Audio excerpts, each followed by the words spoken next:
Hello students, good morning to all of you. In 11th class chemistry, आपको पता है unit number 5 running हो रही है। तो यूनिट नंबर 5 जो कि हमारा स्टेट ऑफ मैटर है, स्टेट ऑफ मैटर के यूनिट से आपको जो टॉपिक 2020 एंड 21 में सेलेक्ट किया गया है वो है liquefaction of gases. Liquefaction of gases. तो आपको इस टॉपिक से ही आपके एग्जाम में क्वेश्चन आएंगे, तो इस टॉपिक को अच्छे से आप प्रिपेयर कर लीजिए। तो now we start going in brief liquefaction of gases. जैसा कि लिखा गया है लिक्विफिकेशन ऑफ गैसेस, इसका एक्सपेरिमेंट जो दिया गया था सबसे पहले एंड्रयूज एक्सपेरिमेंट्स के नाम से जाना जाता है। Means Andrews experiment explain how gases liquefied. तो we know that basically when temperature decrease and pressure increase the gases liquefied and how these apply different type of gases we see this experiments। Okay, तो आप देख सकते हैं कि decrease in to explain this property there are 2 points, point number 1 and point number 2। Okay, point number 1 में है decrease in volume और increase in pressure. This is the simple of increase करना, बढ़ना, increase in pressure if the force of attraction, if increase the force of attraction between molecules as they come close to each other। कहने का मतलब अगर हम volume को decrease कर दें और प्रेशर को इंक्रीज कर दें किसी गैस की, तो जो गैस के मॉलिक्यूल हैं उनके बीच में जो इंट्रा मॉलिक्यूलर स्पेस है वो कम हो जाएगा और फोर्स ऑफ अट्रैक्शन ज़्यादा हो जाएगा, जिससे पॉसिबिलिटी होती है कि गैस लिक्विफाइड हो जाएगी। Now see second point, decrease in temperature. अगर हम उसका टेम्परेचर को डिक्रीज कर दें, घटा दें,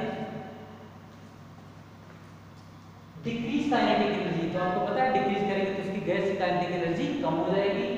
आप gas molecule which in turn increase intermolecular force of attraction between the gas molecule, और कोई भी गैस लिक्विफाइड हो जाएगी।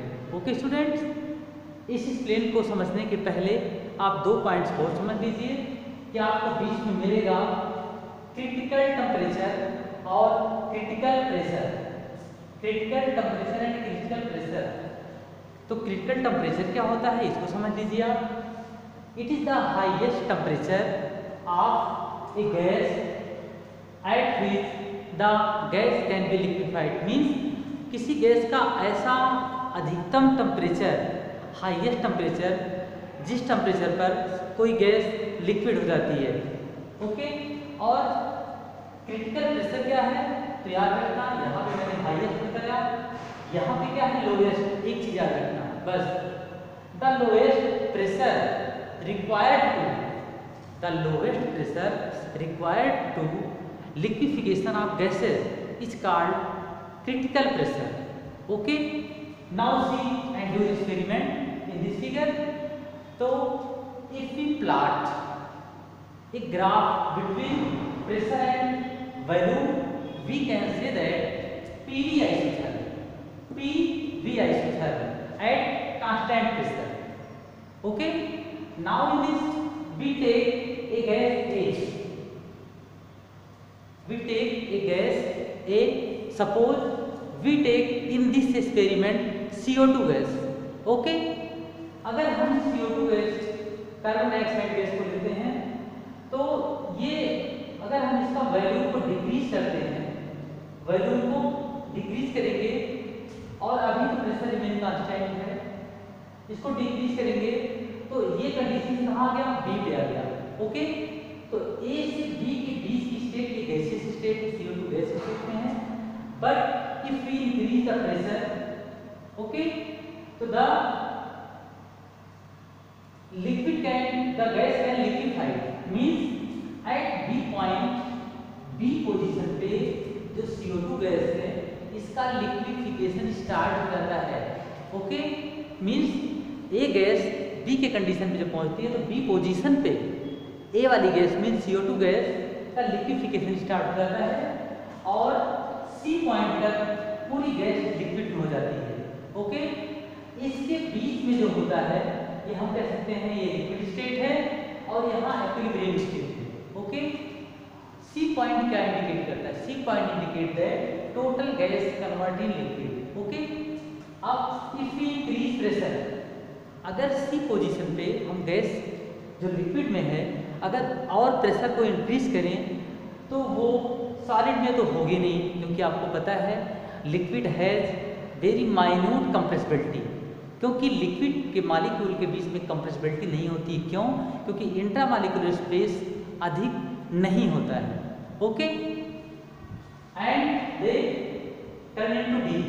ओके, और this indicate the liquid state, ये सब लिक्विड स्टेट है। Okay, now we second step T2 temperature पे लेते हैं, टेम्परेचर T2। तो this is gas and this gas start to liquefy at F position and F position से लेके G position के बीच में लिक्विफिकेशन होता है और G position पे at position G total gas can converted into liquid। Okay, तो आपका एक जो ग्राफ प्लॉट होगा E या G एंड S के बीच में ग्राफ का प्लॉट होगा। ओके, एंड जी पोजीशन पे अगर आप प्रेशर को इंक्रीज कर रहे हैं तो गैस लिक्विड में ही रहेगी। क्यों? क्योंकि लिक्विड को कंप्रेस नहीं किया जा सकता है by minute compressibility. Okay, now इस point T if we temperature increase the temperature means CO2 gas का टेम्परेचर हम 31 से 21 पे गए, 30.98 पे गए।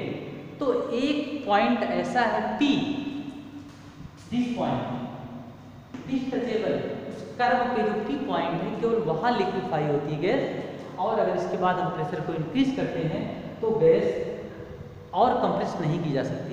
Okay, and the above temperature means CO2 gas का टेम्परेचर अगर 30.98 डिग्री से ज़्यादा कर दें हम लोग, जैसे 31.1 हो गया और 50 डिग्री सेल्सियस हो गया है ना, तो इस पे CO2 गैस लिक्विफाई नहीं होती है। कहने का मतलब each gas contain a fix critical temperature at this they liquefied. हर एक गैस के लिक्विफाइड के लिए टेम्परेचर फिक्स होता है और उसी फिक्स टेम्परेचर तक ही कोई गैस लिक्विफाइड हो सकती है, जो कि आप देख सकते हैं क्रिटिकल टेम्परेचर पे और क्रिटिकल प्रेशर, और उस पर जो प्रेशर अप्लाई होगा वो क्रिटिकल प्रेशर होगा। ओके, तो ये ग्राफ आपका प्लॉट होगा। अगर हम एक ग्राफ प्लॉट करें B F P G C, या ऐसा कह सकते हैं if we plot a graph on the initiation state of liquefaction and final state of liquefaction, तो हमारा एक ग्राफ आएगा C G P E O P F B। तो हमारा जो कर्व प्लॉट होगा कौन सा रहेगा? C G P F and B। This is called a dome shape curve. ये कैसा मिलेगा आपको? डोम शेप कर्व होगा, जिसके बीच में लिक्विफिकेशन ऑफ गैसेस को समझ सकते हैं। ओके, और बेसिकली पॉइंट तो आप कॉमनली जानते हैं, before starting this point we know that increase the temperature, increase the pressure, P, increase the pressure and decrease the temperature। Pressure को इंक्रीज कर दीजिए और टेम्परेचर को डिक्रीज कर दीजिए, causes liquefaction of gases. Okay, आप सबसे पहले इस पॉइंट को नोट करेंगे, फिर फिगर बनाएंगे। फिगर बनाने के बाद ये पॉइंट आपको नोट करना है और अपनी NCERT बुक से 2 और 3 टाइम रीडिंग करना है। ओके स्टूडेंट्स, तो this is the important topic on your syllabus 2020 and 21। Okay, जो कि कट करने के बाद इतना सिलेबस आपके सिलेबस में रखा गया है, इसको आप अच्छे से प्रिपेयर कर लीजिए। Okay students, thank you.